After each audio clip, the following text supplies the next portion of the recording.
الحمد لله رب العالمين بارئ الخلائق أجمعين الصلاة والسلام على عبد الله ورسوله وحبيبه وصفيه ونجيبه سيدنا ومولانا أبي القاسم محمد اللهم صل على محمد وعلى آل بيته الطيبين الطاهرين المعصومين المنتجبين. أما بعد فقد قال رسول الله صلى الله عليه وآله وسلم من مات ولم يعرف إمام زمانه مات ميتة جاهلية. درود پڑھیں محمد وعلى محمد. اللهم صل على محمد وعلى محمد. اپنی تقریر کے آغاز سے پہلے ہم سب مل کر اپنے زمانے کے امام کی سلامتی کے لیے دعا پڑھیں گے. سب مل کر دعا اسلامی امام زمانہ. بسم اللہ الرحمن الرحیم. اللهم كل وليك الحجة ابن الحسن صلواتك عليه وعلى آله في هذه الساعة وفي كل ساعة وليا وحافظا وقائدا وناصرا ودليلا وعينا حتى تصبحه أرضك طوعا وتمتعه فيها طويلا برحمتك يا أرحم الراحمين.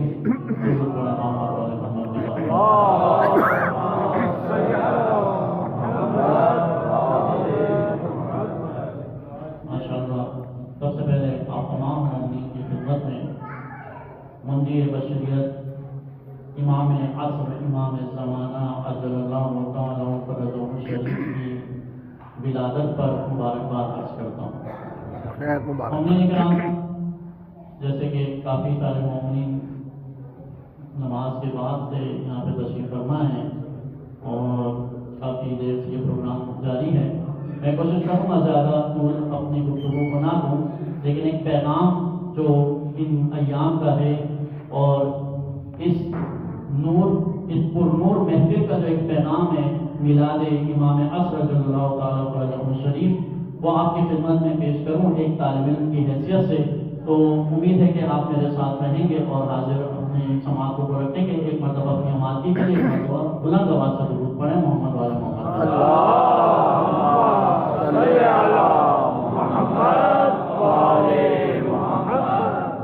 مومنین کرام، امام عصر امام زمانہ عجل اللہ تعالی فرجہ شریف کی ولادت کے جو حالات ہیں وہ حالات آپ میں سے بیشتر کو معلوم ہے اور آپ سنتے رہتے ہیں.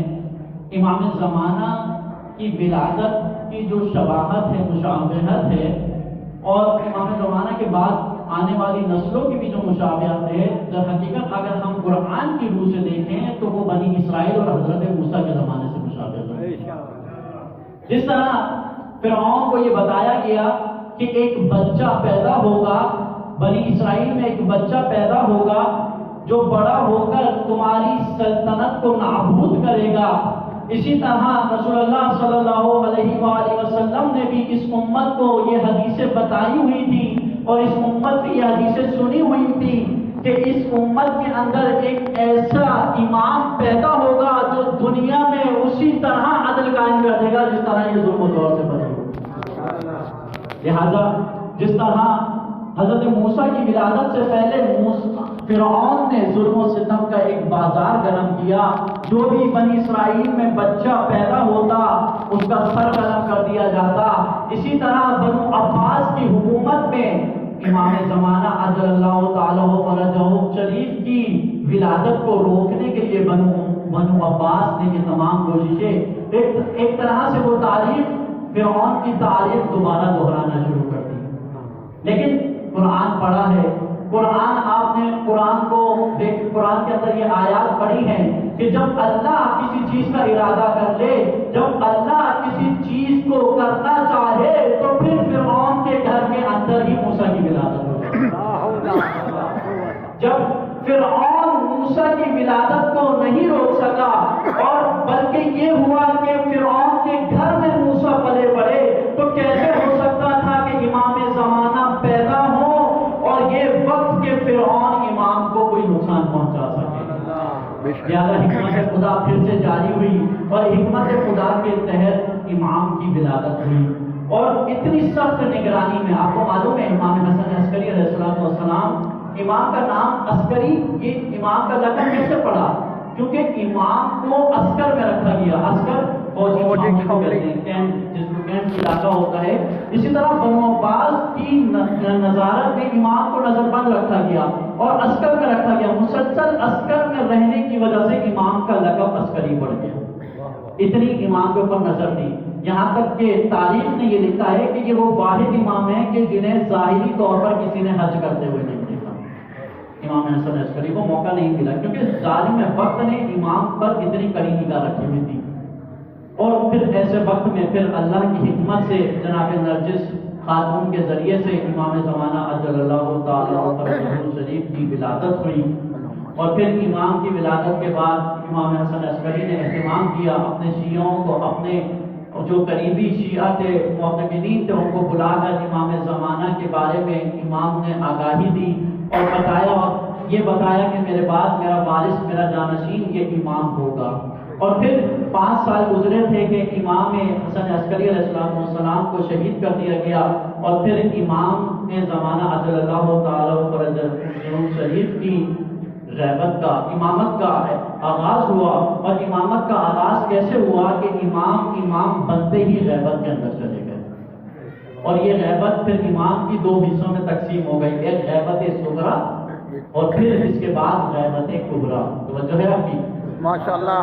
غیبت صغریٰ یعنی وہ غیبت جس کا دورانیہ، جس کا ٹائم پیریڈ کم تھا، اس کو غیبت صغریٰ کہتے ہیں۔ غیبت صغریٰ میں در حقیقت امام نے اپنے جانشین امت کے اندر رکھے، موجود رکھے، کہ جن کے ذریعے سے بلا واسطہ یعنی لوگ اس جانشین سے، امام کے اس نائب سے رابطہ کرتے، اور وہ آ کر امام سے ڈائریکٹ رابطہ کرتے، کوئی سوال ہوتا، کوئی مال دینا ہوتا، خمس ادا کرنا ہوتا، اور کوئی مشکل ہوتی، لوگ امام کے نائب سے رابطہ کرتے، اور وہ نائب امام کے خدمت میں حاضر ہوتے اور تمام مسائل امام کو پیش کرتا اور امام اس کا رائے حل بتاتے، اور اس طرح یہ سلسلہ چلتا رہا یہاں تک کہ جب امام کے چوتھے نائب کا جب انتقال ہوا، جب وہ دنیا سے چلے گئے، تو پھر امام نے یہ پیغام بھیجا کہ اس کے بعد اب میری غیبت کبریٰ کا زمانہ شروع ہو گیا ہے، یعنی وہ زمانہ کہ جس پہ میرا کوئی خاص نائب نہیں ہوگا۔ یہ نائب تھے خاص 4 نواب اربعہ جنہیں ہم کہتے ہیں، اس کے بعد اب کوئی خاص نائب میری طرف سے نہیں ہوگا۔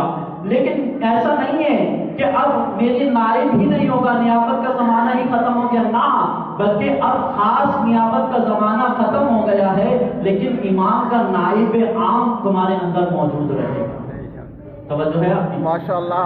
یعنی امام نے در حقیقت، امام حسن عسکری نے پہلے یہ اہتمام کر دیا کہ امام زمانہ کے لیے یہ ماحول بنا دیا کہ امام زمانہ کی امامت اور امام زمانہ نے کس طرح لوگوں کی ہدایت کرنی ہے، اپنے زمانے میں ہی بتا دیا، اور لوگوں کو تقلید دی، اور مجتہدین اور فقیہ کی طرف رجوع کرنے کی احادیث امام حسن عسکری علیہ السلام سے صادر ہوئی۔ اور پھر اس کے بعد خود امام زمانہ نے بہت ساری اپنی توقیع میں، یعنی جو امام نے خط و کتابت کی اپنے ہمارے علماء سے، ان کے ذریعے اور اپنے نائب خاص کے ذریعے سے بتا دیا کہ جب میں غیبت میں چلے جاؤں گا تو اس کے بعد ایسا نہیں ہے کہ میری امت آزاد ہو جائے گی۔ جس طرح حضرت موسیٰ کو اللہ نے طور پر بلایا، تو ایسا نہیں ہے کہ حضرت موسیٰ بنی اسرائیل کو آزاد چھوڑ گئے کہ اب جو چاہے کرو، اب تمہارے درمیان کوئی نہیں ہے، نہ، بلکہ جس طرح حضرت موسیٰ اپنے بعد ایک نائب چھوڑ کر گئے اور اس نائب کا نام ہارون تھا، اسی طرح امام زمانہ نے اپنی امت کے لیے، اپنے شیعوں کے لیے خاص کر ایک نائب مقرر کیا۔ لیکن اب وہ نائب ایسا ہوگا کہ جس کے اوپر تمام شرائط، وہ شرائط جو قرآن کے اندر موجود ہیں اور جو اماموں کی حدیث کے مطابق اگر کسی فقیہ پر وہ شرائط آئیں گی تو وہ میرا نائب ہوگا، اور اس نائب کو ہم ولی فقیہ کہتے ہیں۔ ایک مرتبہ درود پڑھیں محمد والا صلی اللہ محمد والے محمد۔ مومنین اکرام، ولایت فقیہ در حقیقت امام زمانہ کی سرپرستی کا نام ہے۔ امام کی ولایت کا تسلسل ولایت فقیہ ہے۔ یہ کوئی عام چیز نہیں ہے کہ جسے ہم یہ کہیں کہ یہ اختلافی مسئلہ ہے، بعضوں کی رائے یہ پائی جاتی ہے، بعض علماء کی یہ رائے پائی جاتی ہے، نہ، بلکہ در حقیقت ولایت فقی امام زمانہ سے متصل ہونے کا راستہ ہے۔ مومنین کرام، در حقیقت جب امام پردہ غیبت میں گئے تو ایسا نہیں ہے کہ اب تشیع لاوارث ہو گیا، نہ، بلکہ ایک لمحے کے لیے، اور یہ خود امام کا فرمانا ہے کہ اگر ہم ایک لمحے کے لیے بھی تم لوگوں سے غافل ہو جائیں تو یہ دشمن تمہیں ختم کر دیں گے۔ بے شک۔ اور تاریخ میں بہت سارے واقعات ایسے ہیں، موجود ہیں تاریخ میں بھی، پھر موجودہ ہم واقعات میں آئیں گے۔ تاریخ میں دو واقعات میں آپ کے سامنے ذکر کروں کہ کس طرح امام نے اس قوم کی سرپرستی فرمائی ہے۔ بہت سارے واقعات ہیں جن میں مشہور جو ہم سنتے آئے ہیں، علماء نے بھی سنائے کہ بعض اوقات ایسا وقت آیا کہ اب تشیع ختم ہو جائے گا۔ جو دشمن تشیع کے تھے اندر اور باہر سے، جو تشیع کو ختم کرنا چاہتے تھے، جو تشیع کو برداشت نہیں کر سکتے تھے، اس زمین کے اوپر انہوں نے اپنی ایڑی چوٹی کا زور لگایا کہ شیعت ختم ہو جائے اور یہ قصہ تمام ہو جائے۔ لیکن کس طرح امام نے ان کو باقی رکھا۔ ایک دفعہ کا ذکر ہے کہ ایک بادشاہ کے زمانے میں، یہ ایک دو واقعات ہیں مثال کے طور پر، اسی طرح امام کا جو فیض ہے وہ مسلسل جاری ہے۔ ایک لمحے کے لیے بھی انسان اس فیض سے، یعنی جو شیعت ہے وہ اس فیض سے معلوم نہیں ہے۔ بادشاہ کے دور میں یہ اعلان کیا گیا کہ کچھ علماء آئے، کچھ نواسب علماء جو تشیع کو برداشت نہیں کرتے تھے، انہوں نے ایک انار لے کر بادشاہ کے پاس آئے اور کہا کہ اس پر خلیفہ کا نام ہے، اپنے ایک خلیفہ کا نام لکھا اور کہا کہ اس پہ یہ نام ہے۔ اب یہ ایک معجزہ ہے اور یہ ہماری حقانیت کا ثبوت ہے۔ تو یہاں پر تشیع کے علماء نے، جو اس وقت کے علماء تھے، انہوں نے اس کو جھٹلایا۔ تو پھر بادشاہ کے کو یہ ورگلایا گیا کہ ان سے اس کا جواب مانگا جائے، اور اگر یہ جواب نہ دیں تو انہیں سزا دی جائے۔ بادشاہ نے اعلان کیا کہ اگر تم نے اس کا جواب نہ دیا، اگر اس کو تم نے غلط ثابت نہ کیا، تو پھر یا تو تمہیں دوسرا مذہب اختیار کرنا پڑے گا یا پھر سزائے موت سنا دی جائے گی، یعنی تشیع کو ختم کر دیا جائے گا۔ تو اس وقت علماء نے 3 دن کا ٹائم دیا، وقت لیا 3 دن کا، اور پھر سارے علماء بیٹھے اور بیٹھ کر انہوں نے میٹنگ کی، اور پھر یہ طے ہوا کہ ہم میں سے کچھ لوگ جائیں گے اور امام کو یاد کر کے پکاریں گے اور اس کا جواب ہمیں امام ہی دے سکتے ہیں۔ انہیں سمجھ نہیں آئی۔ تو پہلا دن گزر گیا، بہت مناجات ہوئی، دعائیں ہوئی، امام کو پکارا گیا، لیکن امام نہیں ہے۔ اور جب پہلا دن گزر گیا تو پھر دوسرے دن یہی کچھ ہوا، لیکن پھر امام نہیں ہے۔ جب تیسرے دن کچھ علماء گئے، خاص علماء گئے، انہوں نے امام کو پکارا اور مناجات کی، تو امام ان کے پاس حاضر ہوئے۔ تو پہلے انہوں نے سوال یہ کیا، اپنا یہ جواب پوچھنے کے بجائے پہلا سوال یہ کیا کہ مولا آپ پہلے دن بھی آ سکتے تھے، ہم 3 دن سے آپ کو پکار رہے ہیں لیکن آپ نے ہمارا جواب نہیں دیا۔ تو امام نے فرمایا تم نے وقت 3 دن کا لیا تھا، اگر تم پہلے دن کا وقت لیتے تو میں پہلے دن تمہارے پاس آتا۔ بے شک، ہم تو تمہاری نگرانی کر رہے ہیں۔ اور پھر امام نے جواب دیا، جو علماء نے لکھا ہے کہ یہ انار در حقیقت جب یہ چھوٹا سا انار تھا، اس کے اندر یہ سانچہ ایک رکھا گیا، اور پھر جب یہ بڑا ہوتا گیا تو یہ نام اس کے اوپر چھپ گیا، اور پھر آ کر ان علماء نے وہ جواب دیا، اور پھر اس طرح تشیع کو محفوظ رکھا، بچایا۔ اور پھر اس طرح یہ تشیع کی شیعت امام کے فیض سے، اور امام نے یہ فرمایا کہ میرا فیض تم لوگوں پر ایسے ہی ہے جس طرح جب سورج چھپ جاتا ہے بادلوں کے اندر، لیکن زمین اس سورج کی روشنی سے استفادہ کرتی ہے، اس روشنی سے استفادہ پھر بھی کیا جاتا ہے، اسی طرح امام پردہ غیبت میں ہے لیکن امام کے فیض انسان کو حاصل ہو رہا ہے۔ اور یہ فیض اور یہ تشیع کا آج بچ جانا، اور آج تشیع کا دنیا کے سامنے آج ایک سپر طاقت کے طور پر ابھر جانا، یہ امام زمانہ کے وجود کی سب سے بڑی دلیل ہے۔ ایک مرتبہ درود پڑھے محمد والے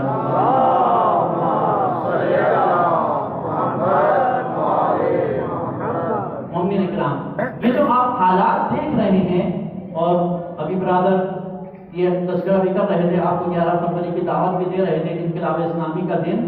در حقیقت یہ انقلاب آج کس طرح محفوظ ہے، اگر آپ اس کی تاریخ میں زیادہ پیچھے نہ جائیں، در حقیقت اگر آج 47 سال ہونے والے ہیں اس انقلاب کو، تو 4700 فتنے اس انقلاب کو ختم کرنے کے لیے آئے، لیکن ہم کچھ پیچھے جائیں، ابھی ہم چند دن اور چند مہینے آپ نے دیکھا کہ کس طرح تشیع ایران کے انقلاب کے خلاف بغاوت ہوئی، بلبے ہوئے، لیکن انقلاب محفوظ رہا۔ اور اس سے پہلے بھی 2009 میں ایک مخملی انقلاب برپا کیا گیا۔ مخملی انقلاب یعنی ایک انقلاب کی ایک ترکیب تھی جو مغرب کی دنیا نے، امریکہ نے ایران کے اوپر بہت سارے ممالک پر اس نے اپلائی کیا، جارجیا پر اور مختلف ممالک پر، جس میں وہ کامیاب رہے۔ جب ایران کے اندر انہوں نے اس پالیسی کو اپنایا اور قریب تھا کہ یہ کامیاب ہو جائیں، تو پھر اس 2009 کی آپ تقریر جا کر رہبر معظم سید علی خامنہئی کی تقریر سنیں، مسجد جمکران میں گئے اور جمکران سے واپس آئے اور پھر امت کے اندر، لوگوں کے اندر خطاب کیا، اور اس میں امام خمینی نے جو مشہور جملہ آپ سنتے ہیں یہی فرمایا کہ یا امام زمانہ یہ انقلاب تو ہی، اے امام زمانہ یہ انقلاب آپ کا ہے، یہ ملک آپ کا ہے، یہ قوم آپ کی ہے، آپ کے صدقے میں ہم زندہ ہیں اور بچے ہوئے ہیں۔ اور پھر دنیا نے دیکھا کہ کس طرح یہ انقلاب ان تمام فتنوں سے بچ کر زندہ ہوا اور بچ گیا۔ اور پھر اس کے بعد آج آپ دیکھ رہے ہیں، اگر آج دشمن پر امید ہے کہ ہم اندر سے بغاوت کر کے اور باہر سے حملے کر کر اس انقلاب کو ختم کر دیں گے، تو دوسری طرف سے اہل انقلاب اگر پر امید ہے کہ ہم اس انقلاب کو بچا سکتے ہیں، تو اس کی واحد وجہ یہی ہے کہ ہمارے سر پر امام زمانہ کا ہاتھ ہے۔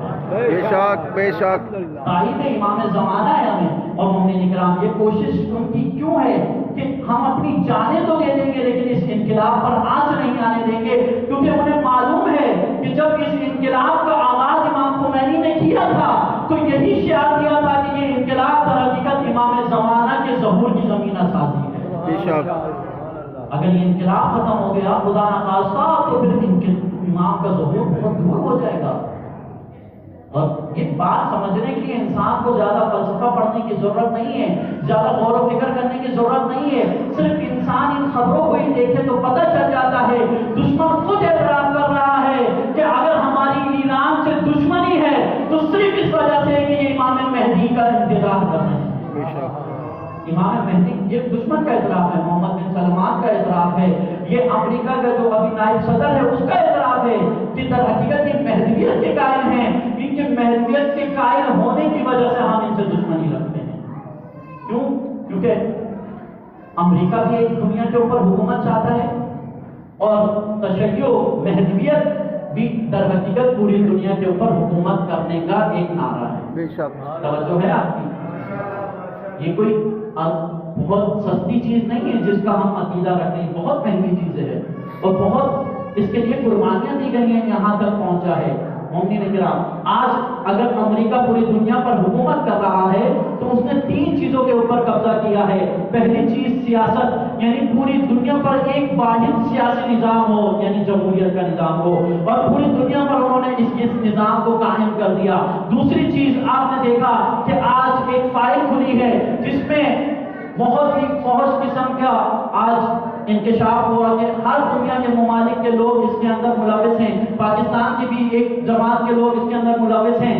در حقیقت اس میں دنیا کو کوئی حیرانی نہیں ہے، کیوں؟ کیونکہ انہیں معلوم ہے، در حقیقت وہ چاہتے ہیں کہ اگر دنیا پر حکومت کریں تو پوری دنیا میں ایک مغربی تہذیب ہو جو فحاشی کی تہذیب ہو، اور وہ تہذیب انہوں نے ان موبائلوں کے ذریعے سے اور اپنے وسائلوں کے ذریعے سے تقریباً پوری دنیا کے اندر قائم کر دی ہے۔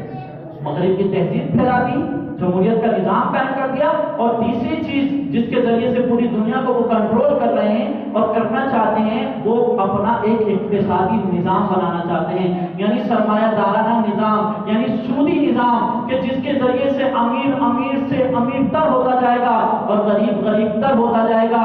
دنیا کی دولت ایک جگہ جمع کر لی جائے گی، پھر ہم ہی اس دنیا کے دجال ہوں گے، پھر ہم ہی اس دنیا کے وارث ہوں گے، جس کو چاہیں گے نعمتیں دیں گے، جس کو چاہیں گے پابندیاں لگا دیں گے، اور یہی کر رہے ہیں۔ اور اس چیز کو انہوں نے مکمل یہ 3 چیزیں حاصل کر رہی ہیں۔ مومنین کرام، در حقیقت یہ نظریہ کیا ہے؟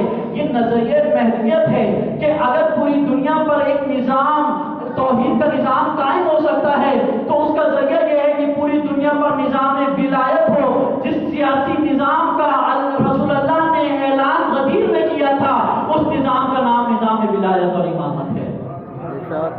اور پوری دنیا پر اسلام کی تہذیب ہو، اسلامی اقدار ہوں، قرآنی ویلیوز ہوں، اور یہ تہذیب در حقیقت اسلام رکھتا ہے، اور پوری دنیا کے اوپر ایک اسلامی نظام ہو، مالی اسلامی نظام ہو، جس میں خمس بھی ہو، جس میں زکوٰۃ بھی ہو، جس میں بھوکا کبھی بھی بھوک سے نہ سوئے، جو ایسی حکومت ہو کہ جس میں حاکم اپنے پیٹھ پر بوری رکھ کر پورے کوفہ میں ایک بھی ایسا بھوکا نہیں چھوڑتا کہ جو رات کو بھوک بسر کر کے سوئے، ایسا نظام ہوگا۔ یہ نظام در حقیقت تشیع کے پاس ہے، اور اسی نظام کا نام مہدویت ہے۔ لہذا یہ جو آج پوری دنیا اور امریکہ جس نظام کی سرپرستی کر رہا ہے، مہدویت کا دشمن ہے، ایران کا دشمن ہے، انقلاب کا دشمن ہے، تو اس کی صرف ایک ہی وجہ ہے، امریکہ نہ چائنا سے ڈرتا ہے، نہ روس سے ڈرتا ہے، اور کسی طاقت سے نہیں ڈرتا سوائے انقلاب اسلامی کے، بے شک بے شک، سوائے تشیع کے، سوائے شیعت کے، اسے کسی سے خوف نہیں ہے۔ لہٰذا اس کو معلوم ہے کہ اگر ہماری تہذیب کو کوئی تہذیب ختم کر سکتی ہے تو وہ اسلام کی تہذیب ہے، قرآن کی تہذیب ہے۔ اگر ہمارے سیاسی نظام کو کوئی نظام چیلنج کر سکتا ہے تو وہ فقط ولایت اور امامت کا نظام ہے، اور اگر ہماری اجارہ داری کو پوری دنیا سے کوئی اکھاڑ کر دیکھ سکتا ہے تو اس کا ایک سایہ، ایک پرتو اگر ہم دیکھ سکتے ہیں تو وہ انقلاب کا نظام ہے جو ایران کے اندر نافذ ہو چکا ہے۔ اس وجہ سے وہ انقلاب کے دشمن ہے، مومن انقلاب۔ ہمیں اپنے آپ کو آمادہ کرنا ہے۔ میں زیادہ وقت نہیں لیتا، آخر میں پیغام دوں کہ ہمیں اپنے آپ کو آمادہ کرنا ہے۔ ہم یہ حدیث بچپن سے سنتے آ رہے ہیں کہ جب 313 لوگ جمع ہو جائیں گے تو امام کا ظہور ہو جائے گا۔ توجہ ہے؟ ماشاءاللہ، جب 313 جمع ہو جائیں گے تو امام کا ظہور ہو جائے گا۔ علماء نے اس کی تفسیر کی کہ 313 سے مراد یہ نہیں کہ صرف 313 لوگ، بلکہ 313 کمانڈر ہوں گے، اور ان کمانڈروں کی پوری فوج ہوگی، اور اس فوج کے ذریعے سے، اس آمادہ لوگوں کے ذریعے سے، جس کا نظریہ امام خمینی نے دیا بزیج یعنی آمادہ لوگ، اس امت کے ذریعے سے امام زمانہ آئیں گے اور ظلم کا اور فساد کا اور فجور کا خاتمہ کریں گے۔ توجہ ہے آپ کی؟ ماشاءاللہ، سمجھ نہیں آتا تھا کہ 313 کمانڈر کیسے ہوں گے، لیکن پھر اللہ نے ہمیں وہ 313 کمانڈر دکھائے۔ توجہ ہے آپ کی؟ ماشاءاللہ، آج ہم دیکھیں کہ ایک کمانڈر، ایک قاسم سلیمانی ہے، اور دنیا کی 60 ممالک کی فوج ایک طرف اور قاسم سلیمانی ایک طرف، بے شک، دنیا کی مال و دولت اور اسلحہ ایک طرف، قاسم سلیمانی ایک طرف، اسرائیل کی طاقت ایک طرف، حسن نصر اللہ ایک طرف، اسی طرح اسرائیل کا پورا نظام اور اسرائیل کے پیچھے مغربی نظام اور عربوں کی مدد ایک طرف، اور فلسطین کے چند مجاہدین ایک طرف۔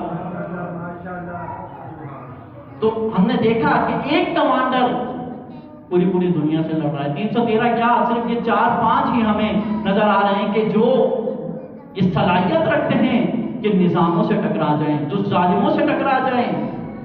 مومنین اکرام، دشمن نے بھی یہ حدیث سن لی، اور دشمن کو معلوم ہو گیا کہ اگر یہ چند ابھی جمع ہوئے ہیں کہ جو ہمیں اپنے مقاصد میں، ہمیں اپنی پوری دنیا پر حکومت نہیں کرنے دے رہے، اگر واقعاً یہ 313 جمع ہو گئے تو ہمارا خاتمہ ہو جائے گا، امام کا ظہور ہو جائے گا۔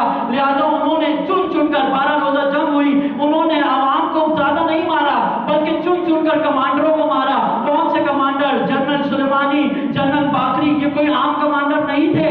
مومنین اکرام کے وہ کمانڈر تھے جو بچپن سے امام خمینی کی فوج میں داخل ہوئے، جنہوں نے دفاع مقدس لڑی، 8 سالہ جنگ لڑی، اور پھر یہ جنگ، یہ بچپن اور جوانی اپنی گزار کر آج اس عمر میں پہنچ گئے کہ انہوں نے انقلاب کو ایک تناور درخت بنا دیا۔ لہذا دشمن نے چاہا کہ اگر یہ لوگ زندہ رہے تو امام کا ظہور ہو جائے گا، لہذا ایک کر کے سب کو مارنا شروع کر دیا۔ لیکن اس دشمن کو یہ بات معلوم نہیں ہے کہ اللہ نے اس امت کے اندر یہ طاقت رکھی ہے کہ اگر تم ایک سلیمانی مارتے ہو، اگر تم ایک حسن نصر اللہ مارتے ہو تو 1000 حسن نصر اللہ اور بھی پیدا ہو سکتے ہیں۔ بے شک بے شک، اور بھی پیدا ہو سکتے ہیں، اور پیدا ہو رہے ہیں۔ اور مومنین اکرام، آپ نے صرف یہ دیکھیں کہ آج دشمن کی کوشش کیا ہے۔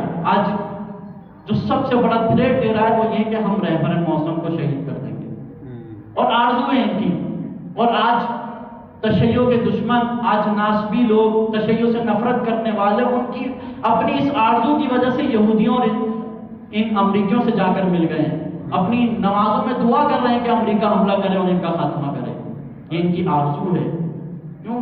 کیونکہ انہوں نے دیکھا کہ تشیع ایک طاقت بن رہا ہے. تو طاقت بن رہا ہے تو تمہارے خلاف تو نہیں بن رہا، طاقت بن رہا ہے تو اسلام کی طاقت بن رہا ہے، نظام بنا رہا ہے، امام کے ظہور کی آمادگی ہو رہی ہے. لیکن جو لوگ شعور رکھتے ہیں، چاہے وہ اہل سنت میں سے ہوں یا تشیع میں سے ہوں، وہ آج آمادہ ہو رہے ہیں، بیدار ہو رہے ہیں، اور وہ گواہی دے رہے ہیں کہ آج اگر اس فاسد نظام کو کوئی چیلنج کر سکتا ہے تو وہ آج علی کا بیٹا سید علی خان بنا ہے. ایک مرتبہ درود پڑھیں محمد والے. اللہم صلی علی محمد وعلی مؤمنین کرام، آج دشمن اس در پر ہے کہ اس شخصیت کو ختم کرتے ہیں، اس شخصیت کو نقصان پہنچاتے ہیں. لیکن جب امت میدان میں حاضر ہو تو پھر کسی کی جرأت نہیں ہوتی کہ اس کے رہبر پر ہاتھ ڈالا جائے. توجہ ہے، جب رسول اللہ کہ صحابہ رسول اللہ کی امت میدان میں تھی تو کسی دشمن کی ہمت نہیں تھی کہ رسول اللہ کو نقصان پہنچاتے، اور رسول اللہ اپنی زندگی گزار کر اس دنیا سے گئے. لیکن پھر اب غور کریں، ہمارا ہر امام کیوں بے دردی کے ساتھ شہید کیا گیا، اور ہمارا ہر امام کیوں زندانوں اور جیلوں کے اندر رہا، کیوں ہمارے امام موسیٰ کاظم 14 سال جیل میں رہے، اور اسی طرح ہمارے 11ویں امام عسکری ہو گئے، عسکر میں رہے. کیوں؟ کیونکہ جب امت میدان سے غائب ہو جائے تو دشمن کو موقع ملتا ہے امام تک ہاتھ پہنچانے. لیکن جب امت میدان میں حاضر ہو تو آپ دیکھتے ہیں کہ پھر دشمن وقت کے ولی کو یا ولی کے نائب کو، ولی فقیہ کو کچھ نہیں کر سکتا. امام خمینی کا کچھ نہیں بگاڑ سکا. امریکہ چاہتے ہوئے بھی اپنی فوجیں بھیجی، اپنے لشکر بھیجے، کبھی جہاز بھیجے، کبھی کوئی آپریشن کیا، کبھی اندر سے بغاوت کی کوشش کی. لیکن جب میدان میں امت تھی، میدان میں سپاہی تھے، تو پھر امام تک ان کا ہاتھ نہیں پہنچ سکا. اور اسی طرح آج اگر رہبر معظم ہمارے درمیان موجود ہیں تو اس کی وجہ یہ ہے کہ کچھ ایسے لوگ موجود ہیں کہ جو آج میدان میں حاضر ہیں اور یہ کہہ رہے ہیں کہ پہلے ہمارا سینہ ہے، پھر تمہارا ہاتھ ہمارے ولی تک پہنچے. اور ہم نے تماشا نہیں دیکھنا، ہم نے اپنے امام کے لیے حاضر رہنا ہے، میدان میں حاضر رہنا ہے. اور یہ معرفت، جس طرح اللہ صاحب نے آپ کے سامنے یہ حدیث پیش کی، میں چاہتا تھا پیش کروں آپ کے سامنے مزید، لیکن وقت کم ہے، کہ یہ معرفت امام کی پیدا کریں. رسول اللہ نے فرمایا من مات ولم یعلم، یہ نہیں فرمایا من مات ولم یعلم کہ جس کو علم نہ ہو اور وہ مر جائے تو پھر اس کی موت جاہلیت کی موت ہے، بلکہ فرمایا من مات ولم یعلم، جس کو اپنے زمانے کے امام کی معرفت نہ ہو، اس حالت میں موت جاہلیت کی موت ہے. اور یہ بھی نہیں فرمایا کہ جہالت کی موت ہے، بلکہ جاہلیت کی موت ہے. علم کے مقابلے میں جہل ہے، اور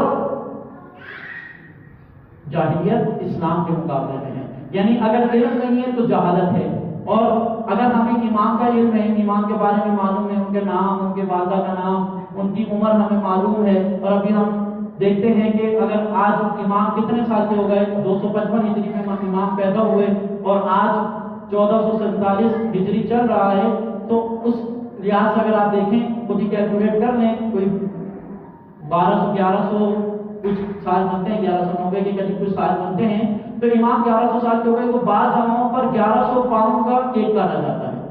توجہ ہے آپ کی؟ 1100 پاؤنڈ کا کیک کاٹنا یہ امام کی معرفت نہیں ہے. یہ آپ کو معلوم ہے امام کی زندگی کا علم ہے. معرفت، علم یعنی جاننا، معرفت یعنی پہچاننا.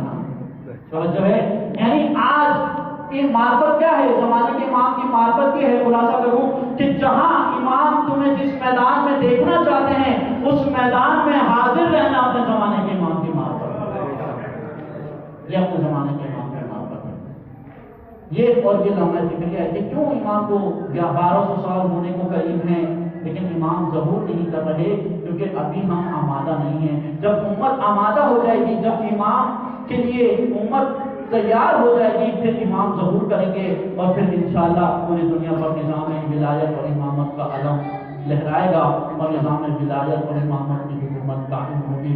اللہ تعالیٰ سے دعا ہے کہ ہمیں حقیقی معنوں میں اپنے زمانے کے امام کی معرفت حاصل کرنے کی توفیق عطا فرما الہی یا اللہ جتنے بھی مومنین بیمار ہیں بیمار کربلا کے صدقے میں ان کی شفا عطا فرما جتنے بھی مومنین تندرست ہیں ان کی تندرستی کو دور فرما یا اللہ ہمارے تمام گناہان کبیرہ اور صغیرہ کو معاف فرما یا اللہ ہمارے والدین کے تمام گناہوں کو معاف فرما یا اللہ تمام ظالمین امریکہ اسرائیل آل سعود کا خاتمہ فرما یا اللہ تمام مظلومین یمن مظلومین فلسطین اور جہاں دنیا میں کہیں مظلومین بستے ہیں ان تمام مظلومین کی حمایت اور نصرت عطا فرما یا اللہ تمام مجاہدین یمن مجاہدین فلسطین مجاہدین حماس مجاہدین غزہ اور ایران جتنے بھی مجاہدین ہیں یا اللہ ان تمام مجاہدین کو اپنا حفظ و امان عطا فرما یا اللہ ہمیں حقیقی معنوں میں اپنے زمانے کے امام کی معرفت عطا فرما یا اللہ انہیں آخری حجت کا جلد سے جلد ظہور فرما ہمیں ان کے انصار میں شامل فرما